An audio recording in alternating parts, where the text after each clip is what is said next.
النهارده بقى نزل مشروع سكن لكل المصريين اللي هو تبع وزارة الإسكان الاجتماعي.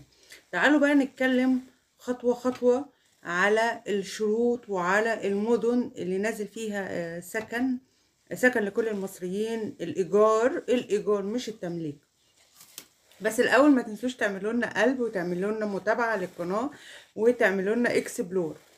اول حاجه برنامج سكن لكل المصريين نازل ان شاء الله باذن الله لشهر نوفمبر اللي هو شهر 12 2023 ان شاء الله، الا شهر يناير 2024. يعني باذن الله باذن الرحمن الايام الجايه نازل الايجار على الشقق سكن لكل المصريين من صندوق الاسكان الاجتماعي. اول حاجه الورق المطلوب، الدخل بتاعك لازم يكون محدد، ما يزيدش عن 8000 جنيه وما يقلش عن 2500 جنيه. يعني حد أدنى 2500 جنيه والحد الأعلى 8000 جنيه. يعني أزيد من 8000 جنيه ما يحقلكش اللي انت تاخد في المشروع دوت شقة إيجار تبع الإسكان الاجتماعي. تمام كده. هو عندنا المدن اللي معروض فيها الشقق الإيجار في مشروع سكن لكل مصري: محافظة الجيزة، محافظة بني سويف، محافظة الشرقية، محافظة المنوفية. عندنا 4 محافظات نازل فيهم المبادرة ديت اللي هي السكن لكل مصري إيجار. تعالوا بقى نشوف الإيجار كام. بس الاول برضو ما تنسوش تعملوا لنا متابعه على القناه وتعملوا لنا اكسبلور علشان خاطر الفيديو ناس كتير قوي تستفاد منه. تاني حاجه مساحه الشقه 75 متر، الايجار بتاعها 1200 جنيه شهريا. الشقه 75 متر الايجار بتاعها 1200 جنيه شهريا. طيب الشقه اللي هي 90 متر اللي هي يعتبر 3 اوض وصاله، ايجارها هيبقى 1500 جنيه شهريا. على حسب ما حضرتك او حضرتك بتختاري مساحة الشقة او بتختاري الايجار بتاعك. بس اهم حاجة يكون في دخل ثابت.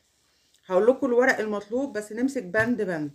تاني بند الايجار هيبقى لمدة 7 سنين ويجدد حسب الرغبة. يعني لو حضرتك او حضرتك عايزة تجددي برغبتك ممكن تجددي، بس هيبقى فيه فايدة 7% بعد التجديد. يعني بعد ال7 سنين او حضرتك عايزة تجددي الشقة او عايزة تجددي ايجارك مع سكن لكل مصري تبع وزارة الاسكان، هتبقى الفايدة 7%.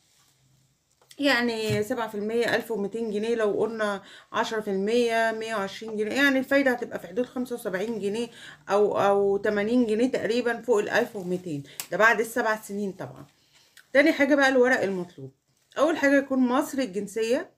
تاني حاجة يجيب إثبات العائد بتاعه، يبقى مرتب مثلا ثابت ما يقلش عن 2500 جنيه. تالت حاجة البطاقة، البطاقة الشخصية. ده الورق ده كله بقى هيتقدم ان شاء الله باذن الله اول ما الشقه تنزل. بيتقدم فين بقى؟ بيتقدم تبع البريد او نخش تبع صندوق الاسكان الاجتماعي. الموقع بتاعه او اللي عندكم متسجل تحت المتابعه على طول. اول ما تعملوا متابعه هتلاقوا موقع الاسكان الاجتماعي. بس ان شاء الله باذن الله الشقه نازله الشهر الجاي اللي هو شهر 12 او اول شهر 1 2024. ويا رب شباب تستفاد منه اللي عايزه تتجوز. طبعا تبع محافظه الجيزه وبني سويف والشرقيه والمنوفيه. دي المحافظات اللي نازل فيها الشقق الايجار اللي هي تبع صندوق الاسكان الاجتماعي. لو في اي تفاصيل ابعتولي كومنتات، ابعت لكم كل التفاصيل بتاعه الشقق والشروط لو انتم مش فاهمين حاجه في الفيديو. والمده طبعا قلنا 7 سنين، وبعد ال7 سنين لو حبينا نجدد الفايده هتبقى 7% بعد ال7 سنين طبعا. تمام. وربنا يوفقكم. وتحيا مصر وتحيا رئيسنا عبد الفتاح السيسي. وما تنسوش تعملوا لنا متابعه لصفحتنا.